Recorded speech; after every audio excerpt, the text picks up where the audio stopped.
This audio version of Hearts of Purpose by Gail Grace Nordskog has been produced by Reconstructionist Radio and narrated by the hosts of the Monstrous Regiment podcast. Please visit reconstructionistradio.com to access the rest of this audiobook and many more. Chapter 8. Lili Baehr, CFO, Movie Guide and Good News Communications, Inc.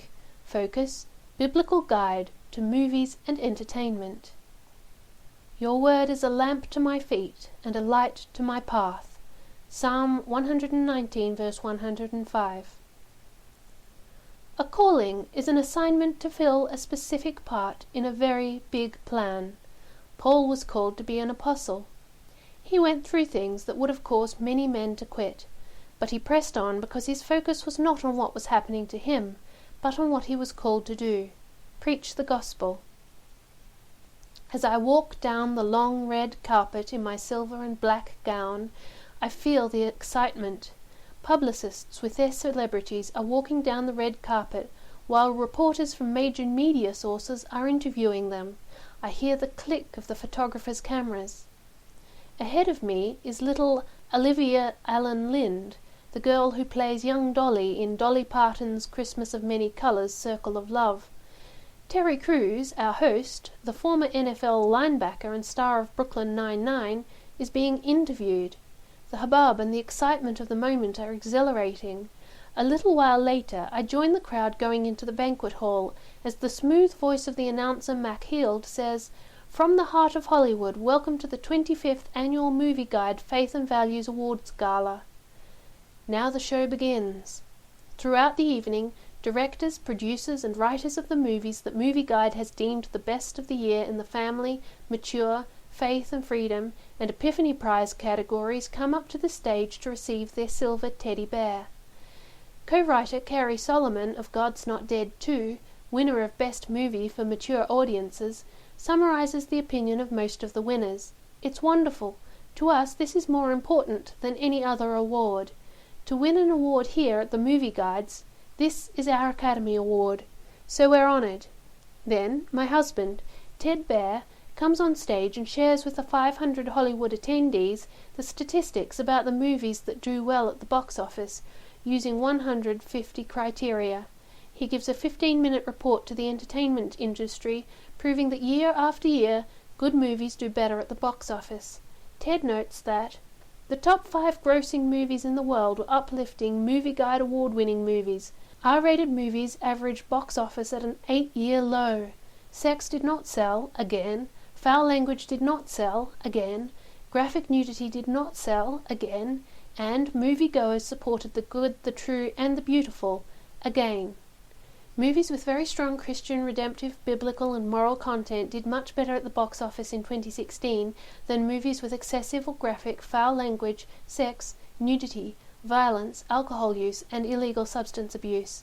So 80% of the top 10 in 2016 had strong or very strong Christian, biblical, moral, or redemptive content or worldviews.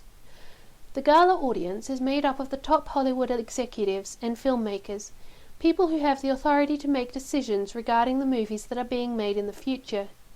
This is exactly our ministry outreach, to change the hearts and minds of those who are making those decisions, so they make movies that are edifying, entertaining, and inspiring. So, what was the road to this glamorous, transformational Hollywood event? My personal story starts in 1945 in Rosario, Argentina. 10 years later, my father, Dr. Rodolfo Milani, a prominent physician, decided he could not live under the oppressive socialist regime of Juan and Evita Perón, so he must move his family to America. I boarded a wonderful Delta Line ship with my 2 sisters and my brother, and 18 days later arrived at the port of New Orleans. In Argentina at that time, citizens couldn't take much money out of the country, although Perón sent millions of dollars to Switzerland, so Mother had to sew money into my father's overcoat.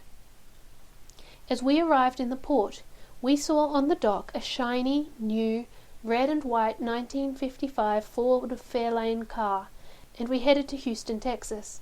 The funny thing is, all the cars we ever had in Argentina were black, so of course Mother was horrified, but we thought it was the most beautiful thing we'd ever seen. We arrived in Houston to see the one friend my father had there. We passed a craftsman's cottage with a "For Rent" sign. The next day we were settled into a new home as the furniture arrived, because father spent a day buying all the furniture and had it delivered. Growing up in Houston was a wonderful experience. When we arrived in 1955, it was a very small town with only a few tall buildings. It was such a small town that the arrival of a family from Argentina was deemed newsworthy enough to make the front page of the Houston Chronicle. As I grew up, so did the city, and I was so privileged to become a part of those initial founding circles of Houston. I became very involved in the art and social life of the city. The discovery of oil in Texas in the early years of the 20th century made many Texans very rich. Now they wanted culture. They hired the famous conductor, Leopold Stokowski, to lead the fledgling Houston Symphony. They hired the renowned architect, Mies van der Rohe, to do the extension of the Museum of Fine Arts. Their enthusiastic efforts paid off, since Houston is now one of the premier cities in America. 18 young ladies from Houston were in the first class of Duchesne Academy of the Sacred Heart, and we attended with our uniforms and our white gloves classes in a grand plantation home on Memorial Drive. The nuns were lovely and taught us many biblical principles, such as noblesse oblige from Luke 12:48. From everyone who has been given much, much will be required. The nuns, however, were concerned about me when I put in my application to Rice University. They felt that I would lose my faith, and so they actually prayed against it. Even so, I did get admitted, and in 1965 I entered the freshman class at Rice University in the School of Architecture, a class of 45 men and 3 women. I arrived at Rice with a copy of Betty Friedan's book, The Feminine Mystique. In that book she asked the important question, which was, while you're sitting there doing dishes and doing the laundry, is this all there is? This was the time when access for women was limited in certain professions. As a matter of fact, when I went to the head of the School of Architecture to say I wanted to join the program, he looked at me intently and said, "We're a professional school here. We're training architects and not architects' wives." Thus began my feminist leanings. I was determined to be a famous architect with not much thought to family and children. I wanted to experience the world. I spent my internship year in Paris working for Julien de la Fuente, the architect who had presumably taken over the legacy of Le Corbusier. I also entered a competition to become a Mademoiselle magazine guest college editor. I was one of the 20 selected from around the country to come to New York and work on the August issue. It was a very exciting time that included a week's trip to Israel and meeting many exciting New York literati. 6 years later, I graduated from the School of Architecture along with 25 male counterparts and none of my female ones. My thesis project for a community-owned shopping center in the barrio of Houston was funded by the Model Cities program. Meanwhile, on the other side of the country, Ted was growing up in the entertainment industry on Broadway in New York City, as well as often traveling across the country to Hollywood. His mother, Evelyn Pierce, and father, whose stage and screen name was Robert or Bob Tex Allen, born I.E. Baehr, had been stars in Hollywood in the 30s, with Bob winning the box office award in 1936. After World War II, they went to New York, where Ted's father was starring on Broadway and in broadcast network television. Ted, who was 9 years younger than his older sister, grew up in a beautiful old mansion on 120 acres in Oyster Bay. A very tragic event took his mother away from him when he had just turned 14. She died of a massive heart attack, totally unexpectedly. 1 month thereafter, he headed for St. Paul's boarding school in Concord, New Hampshire. Ted was devastated by the loss of his mother and spent some rebellious years at St. Paul's, although always an excellent student. Ted was to spend the 8 years in New Hampshire as he attended Dartmouth College and later graduated with high distinction, summa cum laude, in comparative literature. Before Dartmouth, Ted worked as a research engineer for Precision Scientific in Chicago, testing the flash point of rocket fuels for NASA. During his Dartmouth years, he designed an academic major that took him around the world. Ted, always drawn to the entertainment world, was admitted into UCLA Graduate School of Theatre, Film and Television, but was admonished by his father not to get into the entertainment business because it is a tough business. So, as a dutiful son, he headed to New York City to study law at NYU School of Law. 3 years later, immediately after graduation, with a script he had written about a famous prospective friend of his father, he headed out cross-country with his best friend Peter Graves to pre-produce the movie. It was the turbulent time of the 60s. The Vietnam War was in full swing and much anti-war sentiment was found on the college campuses. It was also a time of experimentation with drugs and the hippie lifestyle of make love, not war. Although Ted and I were shielded to some degree in the academic environment, we also experimented with all these new things, including Eastern religions and mind-altering drugs. Then our lives converged. As Ted and Peter were going around the country pre-producing the movie, Ted kept having a recurring dream every few weeks about a girl, which he shared in detail with Peter and everyone else who would listen. She was blonde and elegant. When they came to Houston, they stayed with Harwood and Cynthia Taylor and their family, and their daughter Nanette. Harwood was my boss in the architect firm in Houston called Harwood Taylor and Associates. At the copy machine, I ran into Peter and Nanette.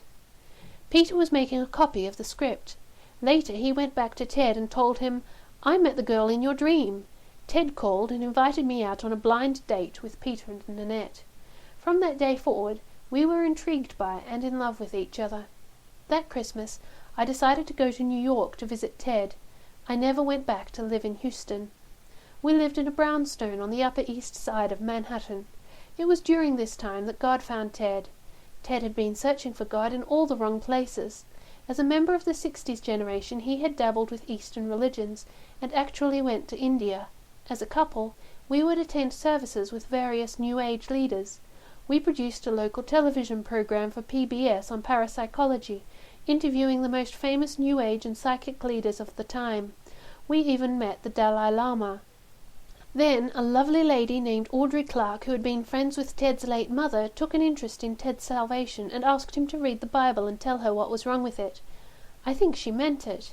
With his liberal education, he had an anti-Christian bias. At a certain point in his readings, the scales fell from his eyes, and he understood the message of the gospel and became passionately in love with Jesus. I, on the other hand, had my suspicions. Having grown up a Catholic, I had rejected many of the additional things that the Catholics add to the scriptures, and rejected what I thought was Christianity. My diary entry on the day of Ted's conversion was, "And now he's a Christian." We finally married in 1975, because of Ted's insistence and my parents' pressure. Afterwards, it took me 5 years to understand and to come to have my own spiritual awakening. We were having struggles with our marriage, and I had decided I wanted out. Ted always tried to keep the marriage together. Finally, in 1980, on New Year's Day, as we were returning home from Darien, Connecticut, after hearing the Reverend Terry Fulham's sermon, a light bulb went on in my head and I realized the truth of the gospel. From that day, we were on the same page. We decided that we wanted to use the gifts God had given us to share the gospel with the world. We founded Good News Communications, Inc. for that purpose in 1978. At that time, Ted was head of the TV Center of City University of New York at Brooklyn College. I had taken over his position as director of the communications department at Trinity Church, where we would tape the services to air on broadcast television, as well as interview Christian leaders such as Madeline Longle, the Reverend Peter Moore, and the Reverend Terry Fulham. 2 years later, Ted got the opportunity to head the Episcopal Radio and TV Foundation in Atlanta, Georgia, so we moved to Atlanta, where we lived for the next 16 years. During his tenure as president there, he was privileged to oversee and promote The Lion, the Witch, and the Wardrobe, which aired to 37 million viewers on CBS TV and won an Emmy Award. It was here that he had his revelation that it had taken the Episcopal Radio and TV Foundation 26 years to make this television program after C.S. Lewis gave them the broadcasting and movie rights. Furthermore, the average movie took 13 years to produce according to the Los Angeles Times. Ted realized that perhaps the production time could be cut down by equipping and helping people to make these amazing Christian movies to reach the world with the good news. By the time we arrived in Atlanta, Pierce, my oldest child, was 3 months old, and then Jim, Robbie, and Evie were all born in Atlanta. Ted came to a parting of the ways with the Episcopal Church, and we cleared out our basement, installed desks and the most rudimentary computers that were the latest of the time, and began the work of Good News Communications, Inc. on our own. We were making films for other ministries, and Ted travelled the world making these movies. Then a friend who owned a theatre in Atlanta asked Ted to help him select the appropriate movies that could be shown in his theatres. At that time, Georgia was one of the few states that allowed the theatre owner to make this choice. In most states, the theatre owners were told by the studio executives what they must play. That was the beginning of Movie Guide. Ted would see the movies and write a review for his radio program. People started to call and ask for past reviews. I would type them out, glue them onto a piece of paper, and print them on a copier and send them out. Soon the reviews were published in the Atlanta area Christian News. We developed a subscription service and became more sophisticated in the layout and comprehensive nature of the reviews and articles. We did this for over 20 years. With the expansion of the Internet, now millions of people can get the information without delay on our website, movieguide.org. Because our standards are strongly biblical and comprehensive, we have become, according to some polls, the most trusted source for parents. Because the people we wanted to influence were in Hollywood, it became clear that we had to move to California in 1996. I must admit it was not something I wanted to do. I resisted even to the point of putting fleeces before the Lord. I made in retrospect quite unreasonable demands. However, God was patient with me and granted every one of my wishes. I wanted my house in Atlanta to sell before I bought the new one. I wanted to be able to stay through the Olympics. And I wanted an acre of land, a near impossibility in Southern California. God was so kind to me. He provided. There are many miracles I could tell you about that have happened along the way, both big and small. Even our moving day was miraculous. In the weeks leading up to our move, several business acquaintances and friends visited, each one recognizing that we were not ready to move. Sure enough, early in the morning of our moving day, the moving company arrived to find us woefully behind. The men quickly disappeared while I kept my head down and packed non-stop. Soon, those who had sensed in previous weeks that help would be needed showed up to volunteer.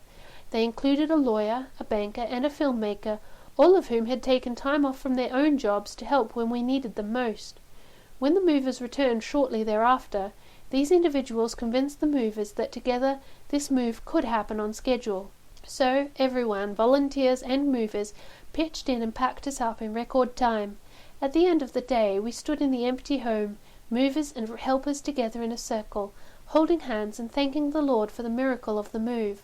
Those same movers were still talking about this miracle when they reached our destination days later in California. Our life may sound very glamorous, but it has not been easy. There have always been financial struggles, but God has always provided the manna for the day. At one particular low point, where we felt we could not continue, we cried out to God, "We can go no further. What do you want us to do, God?" "I will have to tell the employees that we're closing down." That very day, we got a call from the Atlanta office saying that we had received an anonymous contribution for $1 million. That seemed the confirmation we needed, and we set up a proper office in California and closed the Atlanta office. 2 other times, significant anonymous contributions arrived exactly when we needed them. I consider these miracles. As we started the review service, it became evident to us that someone had to make decisions on what movies were being made. Someone had to make the choice to spend $104,000 on a gory, terrible movie. So we set out to find those someones and change their hearts and minds. Those someones are what Hollywood calls the green lighters, who are the studio executives who make the decisions on the movies being made. That became the focus of our ministry through the Christian Film and Television Commission. We approached this several different ways. One was to meet one-on-one with these influential Hollywood people. Another was to commend them when they make good movies, which was the beginning of the annual Movie Guide Faith and Values Awards Gala and report to the entertainment industry. In 1988, Ted received a direct call from Sir John Templeton, a self-made billionaire and famous philanthropist, whose foundation is one of the largest in America, who said that he liked what Ted was doing and wanted Ted to write a proposal for a Hollywood entertainment industry Templeton Prize, like the one Sir John gave to leaders in science and religion. Ted did, and proceeded to start the annual report to the entertainment industry. In 1993, the first report to the entertainment industry took place at the LA Press Club. Ted, along with the famous radio host Warren Duffy, presented the box office analysis to some of the top leaders and filmmakers in Hollywood, showing that good movies with faith and values do better at the box office.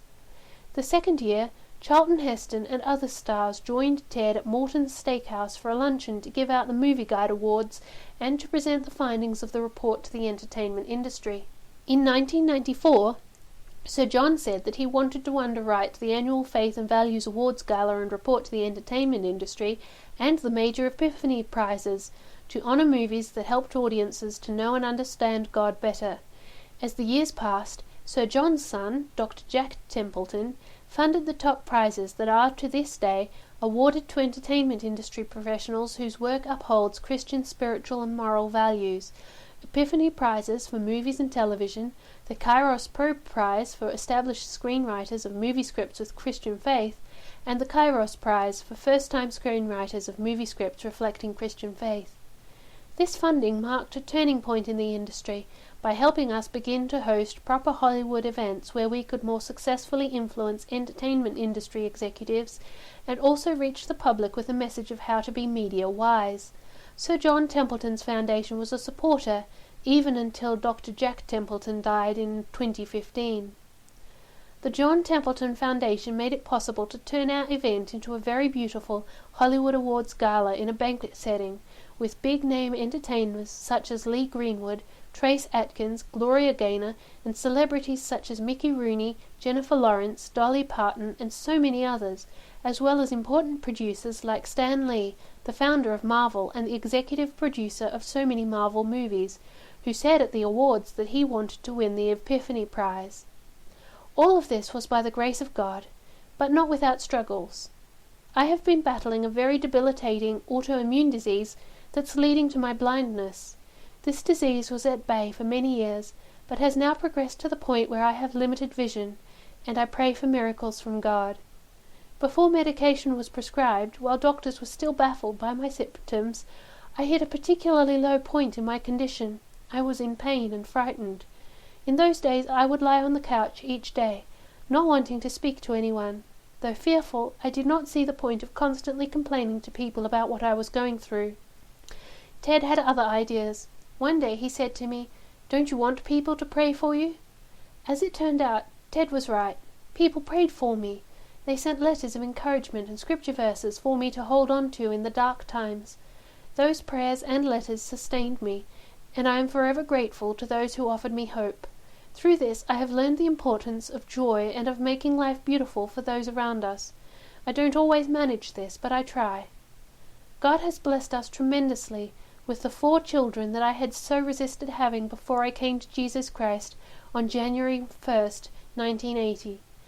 At the time of this writing, Pierce, my oldest, is involved in a hospitality ministry in Tasmania, Australia, called Pilgrim Hill, pilgrimhill.org, with his wife Christina and 6 darling daughters, Eve, Meg, Lilia, Dot, Bess, and Mariana.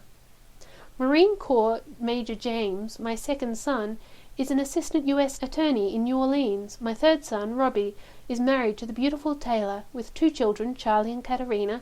He runs our office and has taken it in new directions with his knowledge of social media and greatly expanded our radio and television presences. And my youngest, our daughter Evelyn, recently married to Jeremy Carroll, is our on-air host of the Movie Guide TV show, as well as the event planner for all our events all over the world. I feel so blessed by God that in spite of our wild and crazy days of the past, He has forgiven us, wiped our slate clean, and given us incredible blessings. In the last several years, I had the privilege of designing the new office space of Movie Guide. I was able to use my old architectural skills to create an office that everybody loves.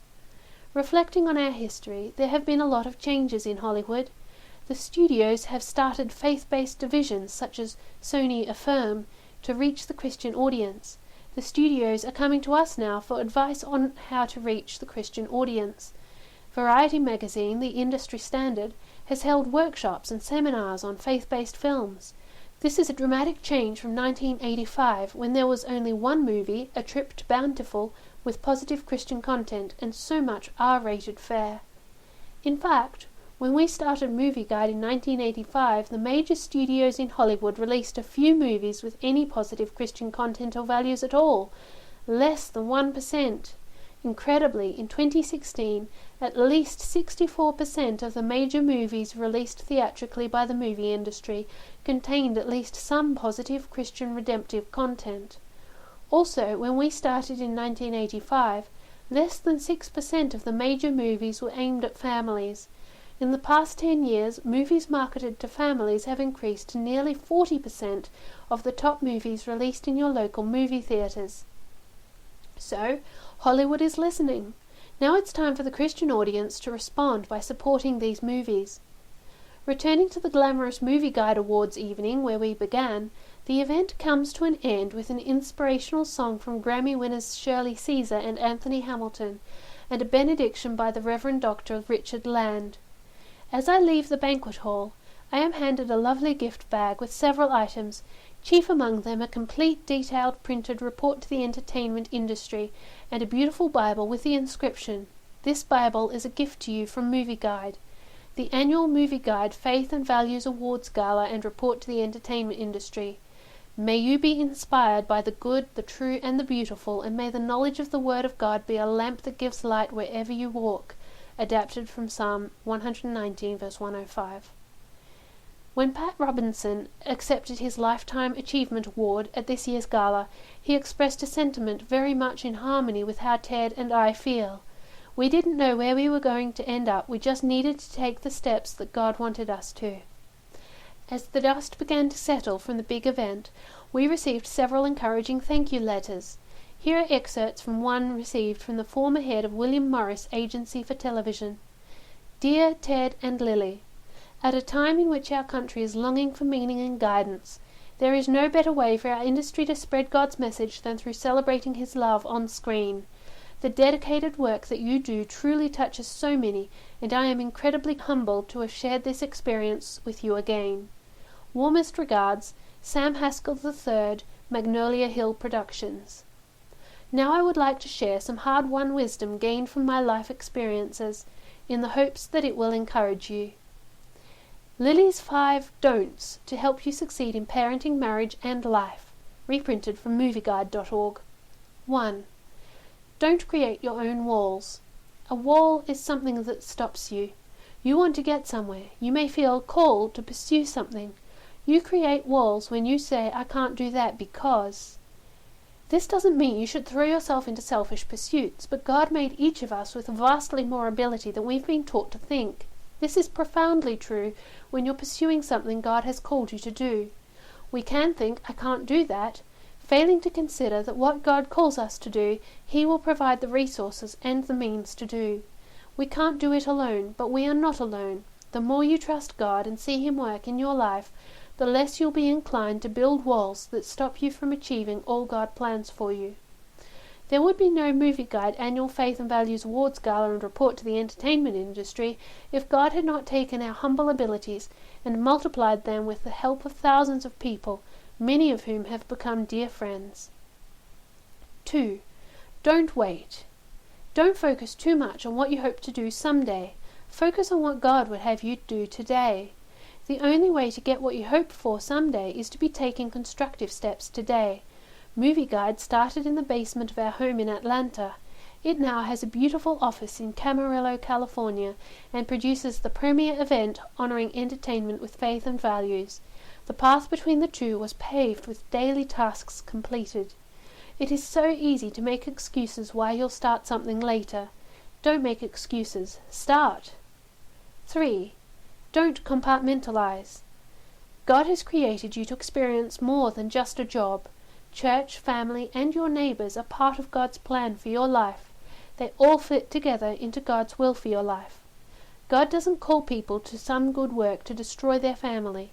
If you trust God, you'll be able to do His will in all aspects of your life. Paul, in his second letter to Timothy, explains who makes a good deacon. It's someone who is pursuing God's will in all areas of life. In Proverbs 31, the excellent wife is good at all sorts of things. 4. Don't be afraid. Fear paralyzes. In fact, fear often results in the thing you fear happening. The phrase, like a deer in the headlights, speaks of a deer frozen by fear. Without fear, the deer could easily escape a highway before a car arrives. A deer frozen by the headlights of an oncoming car could wind up being hit. Fear slows progress. It can stop the daily pursuit of God's will. God has not given us the spirit of fear. 360 times the Bible says don't fear or don't worry, which is almost one time for each and every day of the year. We have to learn to look to Him when circumstances frighten us. 5. Don't quit. It's very easy to list excuses to quit work on what God's called you to do. God did not call David to give Goliath a pedicure. He was called to do something many stronger men were afraid to try. They were paralyzed looking at Goliath. David looked at God instead. Don't focus on excuses, no matter how good they sound. Instead, focus on the times in your past when you've seen God work in your life. It can be difficult, but that very difficulty is an opportunity to trust God more. Difficulty builds faith. If you never faced difficulty, would you even bother to pray? You'd think you don't need God. God doesn't call people to do things for Him. He calls people to do things with Him, and with others whom He has called to join in the task. When things are the most difficult for you, you can grow in faith and God can receive the greatest glory. These are the times when only a miracle will keep you going. Start by thanking God for all He's already done for you. At Movie Guide, we've seen such miracles a number of times. We need another miracle right now if the Movie Guide Awards are to continue. We expect a miracle because we have absolutely no doubt about God's calling to redeem the media. It's not just a calling to Ted and Lili Baehr. It's never been about Ted and Lili Baehr. It's about God's desire to redeem the media. He just called Ted and Lili Baehr to play their part in His plan that requires the involvement of many others. You must not let discouragement stop you from doing a job God has called you to do. The greatest reward anyone can receive is to hear from God, "Well done, good and faithful servant." Our calling is to redeem the mass media of entertainment. It's exciting to know God wants the media redeemed. It's obvious to all that we can't redeem the media. Only God can. We simply get to play the part God has called us to do. It's not easy. It's a lot of work. There are many opportunities to be discouraged, but the calling is sure, and with each passing year the miracles pile up. Not only that, but we make many friends and converts that bring us great joy. You cannot read Paul's letters without seeing his frustrations and his joy. As difficult as his calling was, he made many close friends along the way. We thank God that this has been the case at Movie Guide. One of our great joys every gala season is, while ministering to the entertainment industry, we get to be joined by many wonderful friends God has called to share in His plan to redeem the mass media of entertainment. Let me thank all of you who've stood with us through the many challenges. You are a blessing from God. Lili Baehr, CFO, Movie Guide Television and Good News Communications, Inc., movieguide.org. This chapter has been narrated by Susanna Roundtree.